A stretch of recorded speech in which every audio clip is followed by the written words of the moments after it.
저의 인생은 결혼 전과 후로 나뉜다고 해도 과언이 아니에요. 그만큼 저는 결혼하고 남들이 부러워하는 행복한 인생을 살고 있는데요. 그도 그럴 게 저는 소위 말하는 부잣집에 시집을 왔기 때문이었어요. 그렇다고 제가 행복한 이유가 저희 시댁이 부잣집이라는 건 절대 아니에요.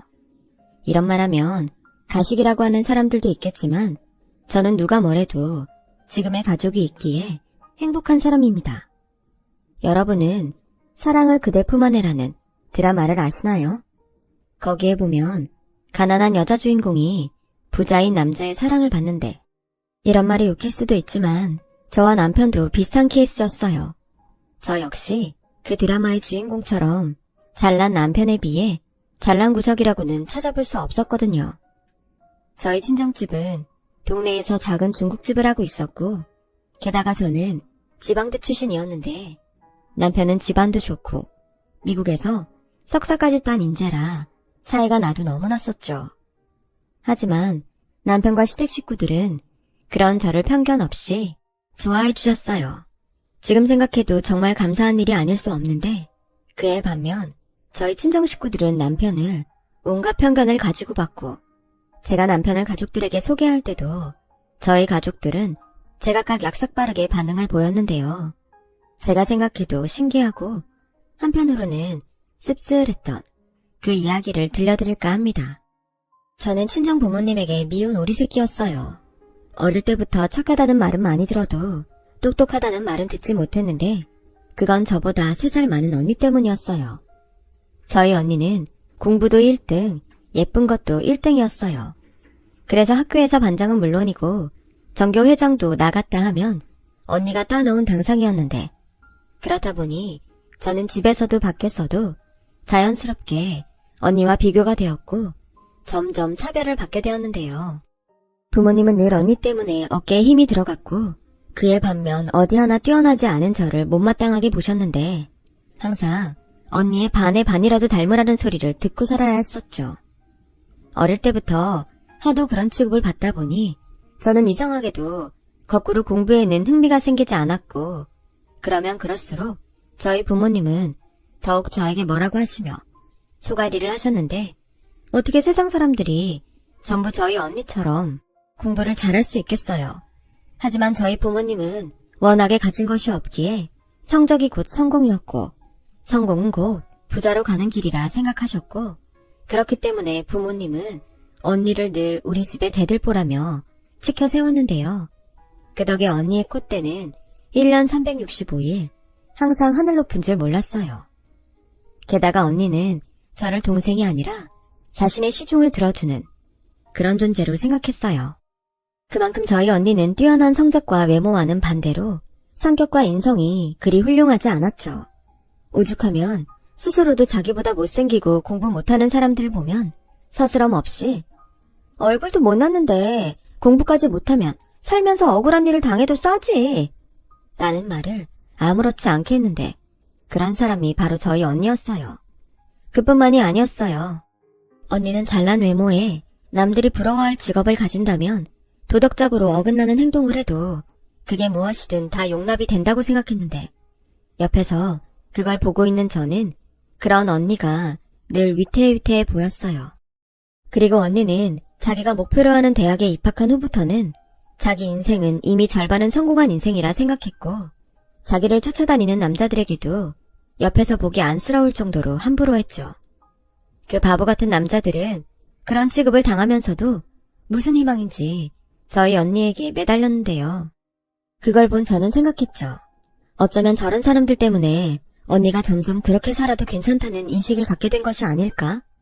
하지만 자기보다 훨씬 부족한 제 말을 들을 언니가 아니었어요. 야, 너나 잘해. 지금 누가 누구한테 뭐라 하는 거야? 네 처지가 나랑 비교가 된다고 생각해? 대학도 인서울도 못한 한심한 주제에? 라는 말이 돌아올 것이 뻔했으니까요. 저는 수능을 봤지만 역시나 성적이 그리 좋지 않아 지방대를 갔거든요. 부모님은 제 수능 점수를 보고 재수를 해봤자 뭐가 얼마나 달라지겠냐며 그냥 지방대를 가라고 하셨는데, 그 뒤 저희 엄마가 했던 말이 기가 막혔어요.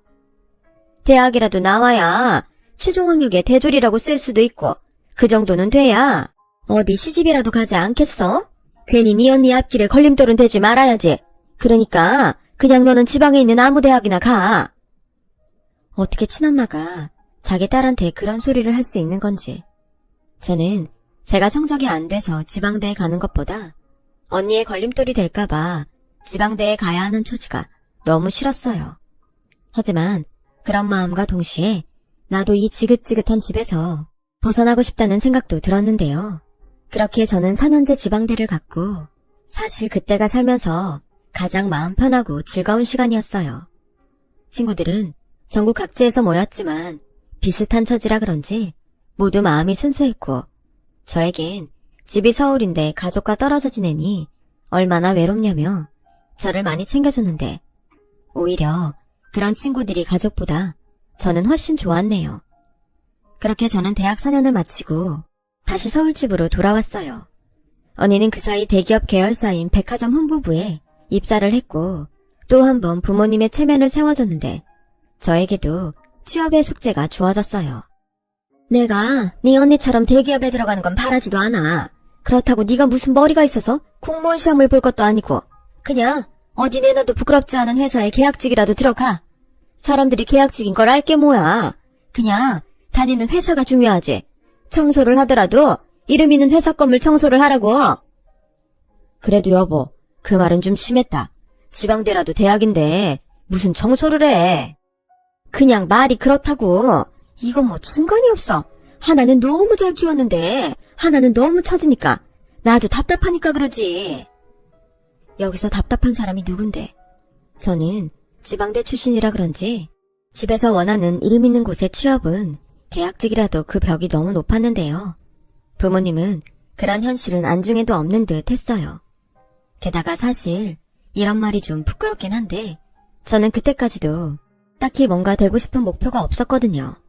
하고 싶은 일이 있었다면 아무리 구박을 받아도 목표하는 것에 매달렸을 텐데 집에서 하도 언니와 비교당하고 부정적인 피드백을 받다 보니 저 스스로도 제가 뭘 잘할 수 있을지 그때까지도 알지 못했는데요. 그 후 저는 아르바이트를 하며 마음에도 없는 취업 준비를 해야 했어요. 그러던 중 언니에게 연락이 왔는데 다른 자매들과 다르게 따로 연락하는 일이 없는 자매인지라 핸드폰에 뜬 언니라는 단어에 저도 모르게 깜짝 놀라고 말았던 거 있죠. 오죽하면 무슨 일이 있나? 하는 걱정스러운 마음에 잔뜩 긴장까지 하며 언니의 전화를 받았다니까요. 하지만 언니는 여전히 저를 하대하는 말투로 저에게 이렇게 말했어요. 야, 이지선, 언닌데 우리 백화점이 다음 달부터 세일 시즌이라 판매 아르바이트 구하거든? 너 와서 일해라. 어차피 너 시간 많잖아. 아니, 이렇게 갑자기 얘기하면 어떡해. 나 지금 하는 알바도 있는데. 어차피 알바잖아. 툭 까놓고 네가 하는 그 알바보다 우리 백화점 알바가 시급 더 세다? 넌 돈 벌려고 하는 거면 시급 더 센 거래야지. 무슨 승진을 할 것도 아니면서 의리를 챙기냐? 잔말 말고 내일 모레부터 우리 백화점으로 출근해. 그래도 그렇지. 나한테 지금 물어보는 것도 아니고 무조건 출근하라고 하면 어떡해. 야, 좋은 기회니까 그렇지. 맨날 구멍가게들 알바만 해봤지. 이렇게 큰 회사 알바를 못 해봤잖아. 이 언니가 너 생각해서 하는 소리야. 또 알아? 여기서 잘 보이면 판매사원이라도 할 수 있을지. 뭐? 판매사원? 나 그런 거 못해. 지랄하고 자빠졌네. 네 처지에 무슨 실크 조크를 따져. 이미 여기 사람들한테 너 내일 모레부터 올 거라고 다 말해놨으니까 잔말 말고 내일 모레부터 상품교육 받아. 언니는 그렇게 자기 말만 하고 전화를 끊었어요. 저는 언니의 말이 기분이 나빠서 언니가 곤란을 겪든 말든 무시하려고 했는데 이미 언니가 부모님에게 말을 다 해놔서 안 갈 수도 없게 만들어놨더라고요. 너 언니가 그러는데 내일 모레부터 언니 백화점에 알바 간다며. 그 백화점이 언니 거야? 무슨 언니 백화점? 네 언니가 다니는 회사니까 그렇지. 너 언니 얼굴 먹칠 안 하게 가서 싹싹하게 일 잘해. 그래도 네 언니가 너 생각해서 일부러 나선 거잖아. 취업도 못하는데 그래도 잘난 언니가 있어서 얼마나 다행이니? 나는 싫어. 그리고 아무리 좋은 자리여도 나한테 물어봤어야 하는 거 아니야? 이미 다니고 있는 편의점 알바도 있는데 갑자기 이러면 나만 곤란하지. 뭐야? 편의점이 백화점하고 비교가 돼? 그리고 너 곤란한 건 싫고 언니 곤란하게 만드는 건 괜찮아? 당연히 언니 곤란한 것보다 내가 곤란한 게 싫지. 엄마나 아빠야 언니 일이라면 자기들 일처럼 굴지만 난 아니라고. 이놈의 기집애가? 그러게 너도 네 언니처럼 잘나지 그랬어. 그랬으면 내가 너한테 이러겠니? 참말 말고 이 집에서 계속 밥 얻어먹고 싶으면 네 언니가 하라는 대로 해. 행여 너 그 잘난 편의점 알바가 더 중요하다고 거기 가기만 해. 그날로 넌 이 집에서 쫓겨날 줄 알아. 이건 뭐 똥인지 된장인지 구별을 못하니? 에휴, 지 팔자 지가 꼬는 거라는 것도 몰라요. 저는 그날 어쩔 수 없이 편의점에 가서 사정을 해야 했어요. 그리고 고맙게도 저처럼 취업 준비하는 친구가 대신 아르바이트를 하기로 했는데 중간에서 어찌나 애를 먹었는지 진이 다 빠질 정도였죠. 그런데 그렇게 애를 수습하고 집에 오니 언니는 아주 대놓고 엄마 아빠에게 자기가 저를 거기에 넣기 위해 가진 애를 썼다면서 자기 자랑을 하고 있었는데요. 정말이지 자매가 아니었다면 머리채라도 잡고 싶었어요. 그러면서 내가 언젠가 저 싸가지의 코를 납작하게 해주리라 다짐하고 또 다짐했는데요. 사람 일은 정말 모른다고. 글쎄 처음 하는 판매일이 제 적성에 맞는 게 아니겠어요? 상품 교육이야 이미 다 받아서 그 점은 수월했는데 사람들 상대하는 일이 생각보다 어렵지 않고 재밌더라고요. 그리고 무슨 운이 따르는지 손님들도 제가 응대하면 거진 다 물건을 구입하셨는데 손님들 중에는 어머 젊은 아가씨가 설명도 잘해주고 참 싹싹하네. 원래는 그냥 한번 보기만 하려고 했던 건데 안 살 수가 없네. 이거 하나 줘요. 라며 물건을 구매해 가시기도 했는데 시간이 가면 갈수록 판매 실적이 좋다 보니 의외의 제안이 들어왔어요. 지선씨가 너무 일을 잘해서 세일 기간 끝나도 우리 매장에서 알바를 좀 해주면 어떨까 하는데 어때요? 정말요? 그럼 저야 너무 감사하죠. 저 열심히 할게요. 저는 직원 채용도 아닌 고작 알바였지만 처음으로 누군가에게 인정받은 것 같아 기분이 날아갈 때 좋았어요. 그리고 그 소식을 그날 저녁 저희 부모님에게도 말을 했는데요. 정말 의외의 반응이 돌아왔죠. 거봐라. 이게 다 네 언니가 너 뒤에서 애를 썼기 때문에 그래. 그 사람들이 뭐가 하셔서 너한테 그런 소리를 하나? 아니, 언니 때문이 아니라니까. 내가 판매 실적이 좋아서 그런 거라고. 어허, 그런 백화점이 무슨 시장바닥도 아니고 네가 물건 잘 판다고 그런 제안을 해? 그러지 말고 이따 언니 오면 고맙다고 말해. 네 언니가 안 그런 척하면서도 너를 동생이라고 챙기고 다닌다는 증거야 이거사. 아빠까지 진짜. 그때였어요. 데이트를 마친 언니가 집에 돌아왔고 저는 하도 답답한 마음에 언니를 붙잡고 부모님 있는 데서 언니가 그 매장에 말해서 알바 연장하게 해줬냐고 물어봤는데 이 여우 같은 것이 글쎄 이 판을 눈치챘는지 피식 웃고는 그럼 거기 매장에 너 내 동생인 거 모르는 사람 없거든 라고 말을 하고 방으로 들어갔고 부모님은 그럼 그렇지 하는 얼굴을 하는데 정말 미치고 팔딱 뛰겠더라고요. 마치 제가 잘해서 받은 상을 홀랑 언니에게 뺏긴 그런 기분이었어요. 하지만 저 역시도 이번에는 좀 달랐는데요. 이렇게 된 거 더욱 열심히 해서 언니가 빼도 박도 못하게 더 큰 인정을 받겠다는 목표가 생겼고 그런 목표가 생기니 의욕이 활발 타올라서 저는 세일 기간보다 더욱 열심히 일을 했어요.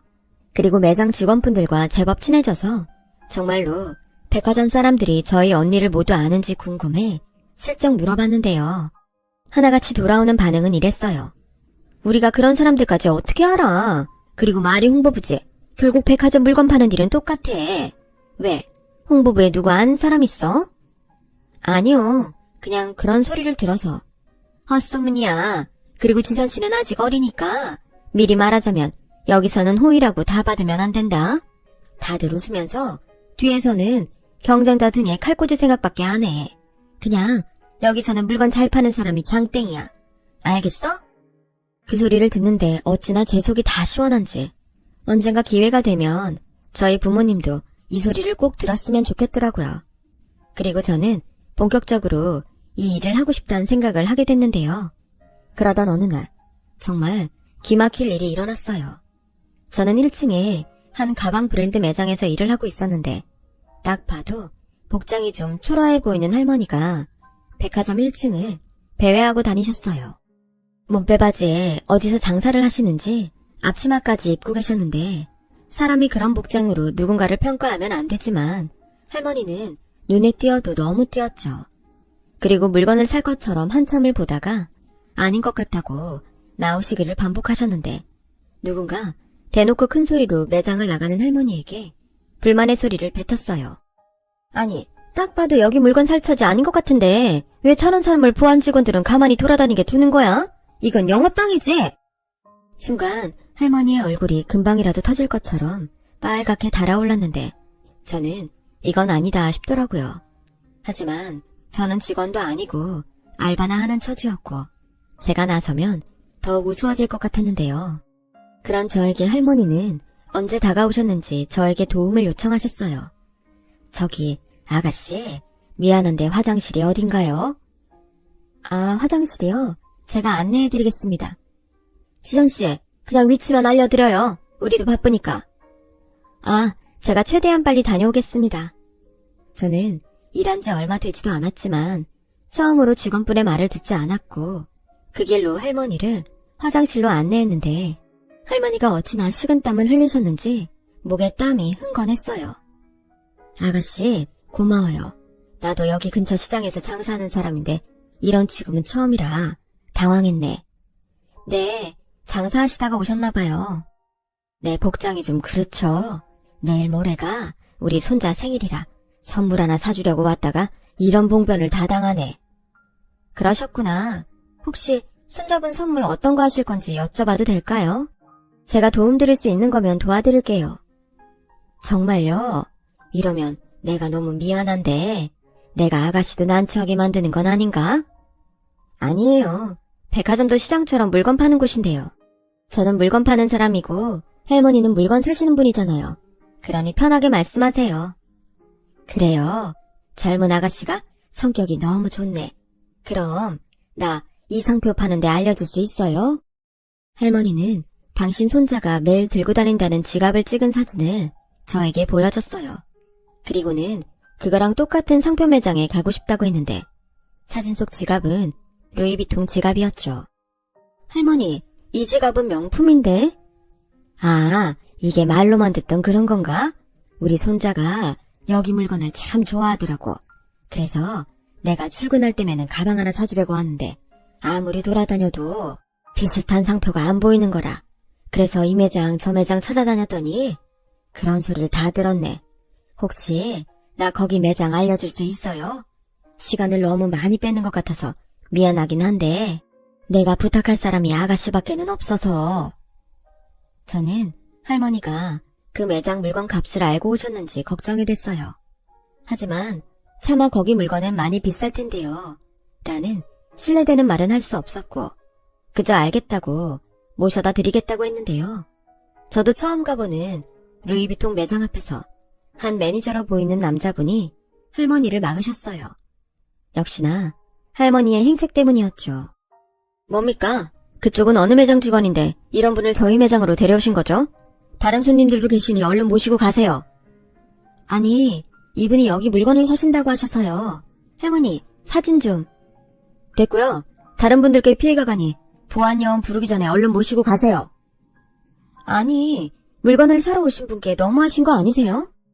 이봐요. 우리 매장이 그쪽 매장이랑 같은 줄 알아요? 우린 고객 응대도 일이라고요. 다른 분들께 피해가 갈 일은 용납할 수 없어요. 여기 손님들이 모두 크레임 걸면 그쪽이 책임질 겁니까? 순간 별것도 아닌 일에 매장 앞은 시끄러워졌고 저도 할머니도 참 난처하기 그지 없었는데요. 그때 저희 언니가 명품관 쪽을 둘러보다 이 광경을 보게 되었는데요. 그 순간 저희 눈엔 언니가 구세주처럼 보였지만 평생을 제 인생에서 도움 한 번을 주지 않더니 그날도 저를 쌩하니 모른 척하는 거 있죠. 결국 할머니는 이 수모를 더 이상 참지 못하겠다며 자신의 핸드폰을 꺼내들었고 20분 정도도 되지 않았는데 딱 봐도 사모님처럼 생기신 분이 할머니를 향해 뛰어오셨어요.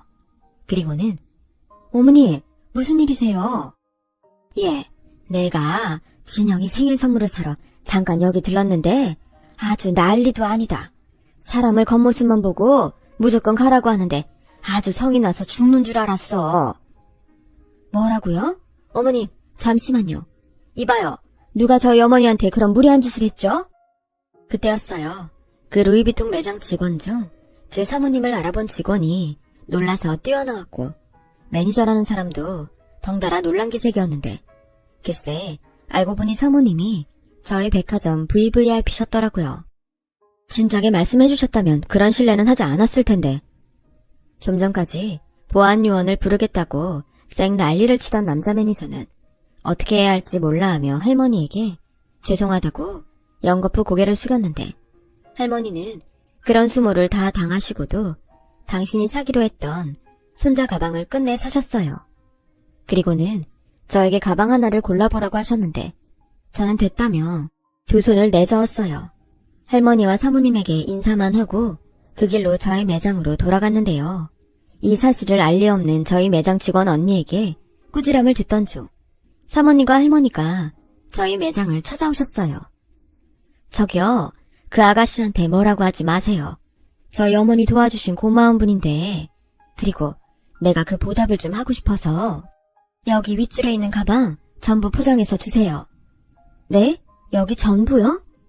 저는 TV에서 부잣집 여자가 여기서부터 저기까지 다 주세요. 라는 말을 들었지 현실에서는 처음 들었어요. 물론 저희 매장이 아까 그런 명품 매장은 아니었지만 그래도 아직 어렸던 제 눈엔 놀랄만한 경험이었죠. 그리고는 물건이 많아서 그러니 저에게 주차장까지 함께 가자고 하셨는데 조금 전까지 저를 혼내던 직원 언니는 활짝 웃으면서 그렇게 하라고 하셨어요. 그리고 제가 사모님을 따라 지하 주차장으로 가니 딱 봐도 할머니가 말씀하신 손자분이 보였는데 많이 놀라고 당황하신 할머니를 달래고 있는 모습이 참 인상적이었어요. 진영아, 너 와서 이거 받아라. 엄마, 뭘 이렇게 또 많이 사셨어요? 사람이 도움을 받았음 보답을 해야지. 그리고 아가씨, 아까는 정말 고마워요. 우리 어머님이 원래 나를 막 부르고 그러시는 분이 아닌데 내가 얼마나 놀랍게. 내가 아가씨만 좋다고 하면 보답을 좀 하고 싶어요. 식사든 선물이든 뭐든 다 괜찮은데. 아닙니다. 저는 그냥 찾으시는 매장 안내만 해드렸어요. 한 것이 없는데 그런 걸 받을 수는 없습니다. 어머, 아가씨가 참 반듯하네. 그래도 이대로 그냥 넘어가기가. 그래, 이대로 넘어가면 내가 너무 미안하지. 내가 아가씨 덕에 손주는 가방을 샀는데. 할머니, 그러게 제가 괜찮다고 했잖아요. 사진은 또 언제 찍어 가셨대. 이놈아, 그래도 이 할미가 직접 사주고 싶어 그런 건데 그 마음을 몰라주고? 속상하니까 그렇죠. 그러게 어머니, 이제 좀 장사는 그만하세요. 이게 무슨 일이에요. 장사가 얼마나 재밌는데 이걸 그만하래. 그리고 장사하면서 사람을 얼마나 많이 만나는데 나더러 심심하게 방구석에만 있다가 죽으라고? 어머님은 또 말을 그렇게 하시고 사람들이 저 흉 봐요. 어떤 누가 우리 귀한 며느리 흉을 봐. 너처럼 나한테 잘하는 애가 또 어딨다고. 아가씨, 그러지 말고 내가 너무 고마워서 그러니 우리 손자 생일 파티 할 때 와서 같이 밥 먹어요. 아닙니다. 할머님이 무사히 손주분 선물을 사셔서 다행이고요. 아까 저희 매장 물건을 또 많이 사주셔서 저는 그걸로 충분히 받았습니다. 가족분들이 너무 보기 좋으세요. 생일은 가족분들끼리 오붓하게 보내시는 게 좋을 것 같습니다. 맞아요, 할머니. 이분 민망하게. 저기, 오늘은 정말 감사했습니다. 덕분에 제가 할머니한테 잊지 못할 선물을 받았어요. 저는 저에게 정중하게 감사 인사를 하는 할머니의 손주분의 인사를 받자 저도 모르게 심장이 두근두근 했어요. 그도 그럴 것이 할머니의 손주분이 무슨 영화배우처럼 키도 크고 얼굴도 잘생겼거든요. 그리고 몇 번이나 감사하다는 그분들을 뒤로 저는 다시 제자리로 돌아갔는데요. 여우 같은 언니는 할머니가 사실은 VVIP 손님의 가족이라는 사실을 알고 저를 찾아왔고 다짜고짜 저에게 그 사람들이 고맙다고 너한테 뭐 준다고 하지 않던? 뭐 이것저것 얘기는 하셨는데 내가 됐다고 했어. 뭐? 이 멍청이 굴러온 복을 네가 발로 찼구나. 이런 기회가 어디 쉽게 오는 줄 알아? 하긴 여기서 일하는 것도 싫다고 하는 걸 내가 겨우 하게 만들었잖아. 너는 어째 매사가 그 모양 그 꼴이냐? 난 또 무슨 콩고물이라도 떨어졌나 해서 와봤더니. 언니는 그렇게 제가 받은 것이 하나도 없다는 것에 화를 내고 자기 부서로 돌아갔고, 저는 피를 나눈 자매지만 저런 인성으로 세상을 어찌 살아갈까 한심하다는 생각을 했는데요. 그 다음날 정말 의외의 일들이 일어났어요. 우선 그 루이비통 매장에서 저에게 매장에서 근무해볼 생각이 없는지 친히 물으러 저희 매장을 찾아왔고, 저는 어안이 벙벙했지만 알바가 아닌 직원으로서 판매 일을 할 수 있다면 좋겠다는 생각에 그러겠다고 했는데, 알고 보니 사모님이 이 일로 백화점에 항의를 한 모양이었어요. 그리고 뒤엔 그 매장 단골인 할머니 손자분과 재회를 하게 됐는데요. 할머니 손자분은 그때 받았던 감사 인사 대신이라며 저희 단골이 되겠다고 했고, 전에 봤던 사모님도 제가 루이비통 매장에서 일하게 됐다는 소식을 듣고 오셔서 또 이것저것을 구매해 가셨는데요. 저는 그 덕에 매장에서 유명해졌어요. 그리고 한 번은 할머니 손자분이 저에게 힘들 때 먹으라며 초콜릿 선물까지 줬는데, 그땐 기분이 좀 묘하더라고요. 하지만 별 뜻 없이 주는 성의 표시라고 생각한 저는 이번 한 번만 받겠다고 말을 했는데, 그 말이 뭐가 웃긴지 그 남자는 혼자 막 웃기 시작했고, 저는 의아해서 왜 웃냐고 물었는데 뜻밖의 대답을 듣게 됐어요. 이번에도 안 받을까봐 사실은 굉장히 쫄아 있었거든요.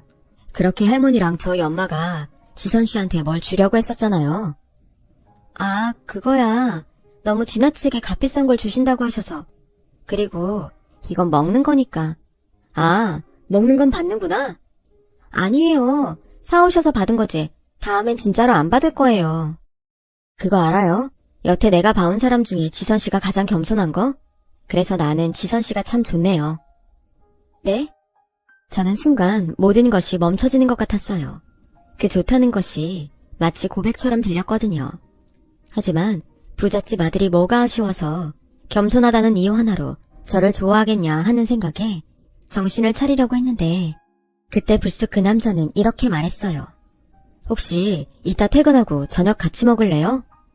그 말에 저는 심장이 터질 것 같았고 너무 당황해 아무 말도 못했는데, 이따 백화점 끝날 시간에 맞춰서 오겠다며 계산이 끝난 쇼핑백을 받아들고 가버렸어요.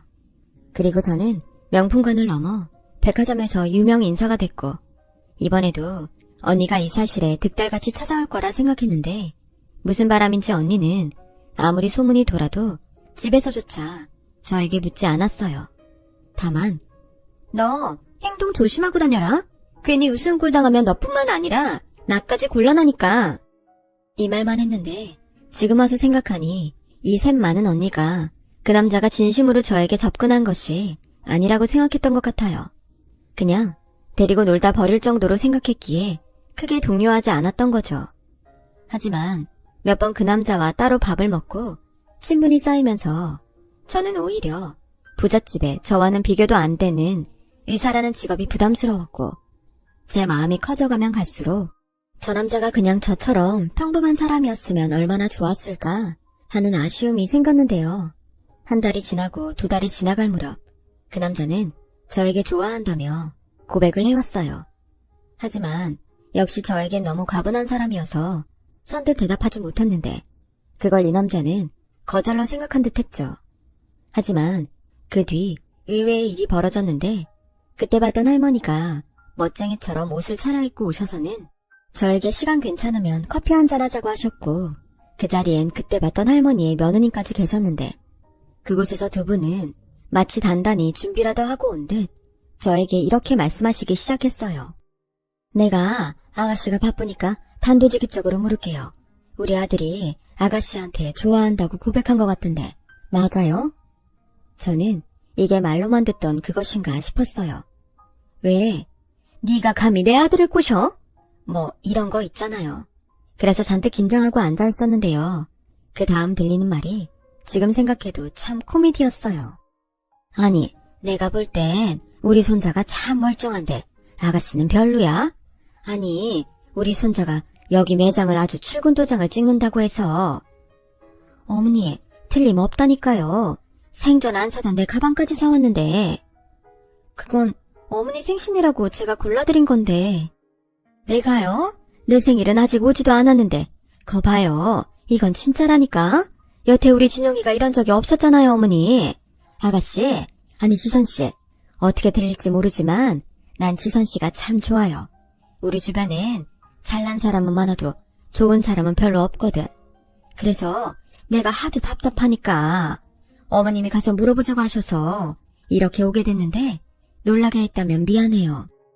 그 뒤 할머니와 할머니 며느님은 몇 번 더 당신 아들 그리고 손자가 괜찮은 사람이니 만나보면 좋겠다는 말을 하시다 돌아가셨고 그 소식을 들었는지 퇴근 시간이 다 되어갈 즈음 대신 사과하겠다며 할머니 손자분이 백화점 앞에 왔는데요.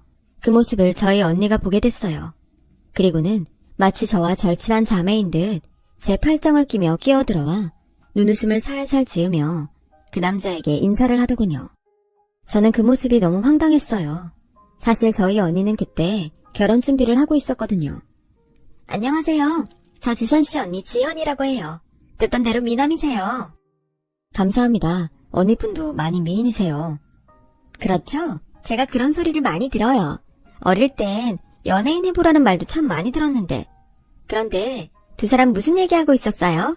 괜찮으면 우리 셋이 식사라도 할까요? 언니, 오늘 형부랑 신혼집 보러 간다며. 여기서 이러고 있어도 돼? 바쁘시면 얼른 가보세요. 식사는 제가 기회가 있다면 꼭 지선씨랑 같이 사드리겠습니다. 저는 오늘 또 까일 수 있어서. 저는 농담인지 진담인지 진지한 그 사람의 말에 피식 웃음이 나왔어요. 그리고 언니는 울며 겨자 먹기로 빠지고 우리는 카페에 앉아서 이야기를 하게 되었죠. 그제야 이 남자의 진심이 더욱 뚜렷하게 보이기 시작했어요. 우리 둘은 서로 마음이 같았음을 알게 되었고 어머님과 할머니까지 나서서 만나보라 하니 부담 없이 1년의 연애를 이어갔습니다. 이 남자는 만나면 만날수록 저에겐 너무나도 가분한 그런 남자였어요. 그리고 저는 완연한 봄날 딱 이맘때에 프로포즈를 받았고 기쁜 마음으로 지금의 남편의 아내가 되기로 약속했는데요.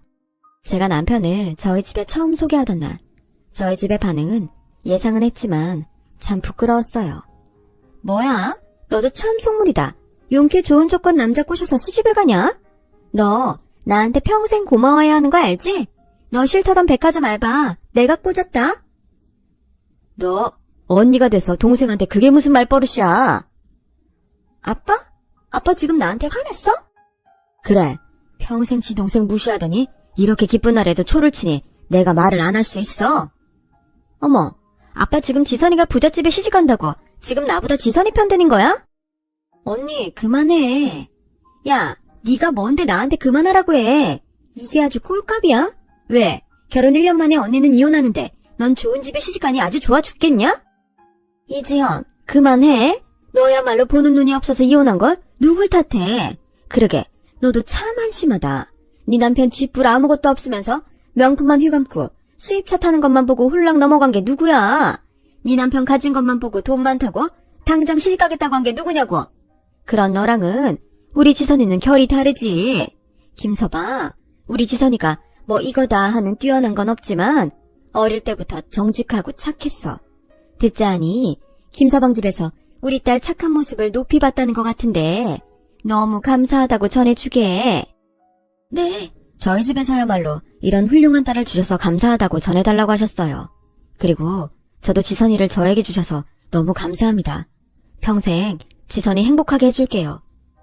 말만 들어도 너무 고맙네. 너무 고마워. 저희 엄마는 그렇게 눈물까지 흘리셨어요. 참 웃기죠.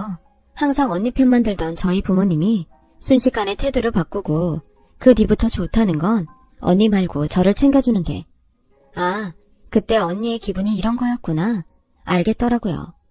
하지만 저는 그런 대접을 받으면서도 이상하게 부모님에게는 마음이 가지 않았어요.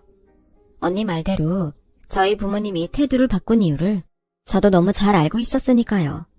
그래서 저는 결혼 후 거의 친정은 가지 않게 되었어요.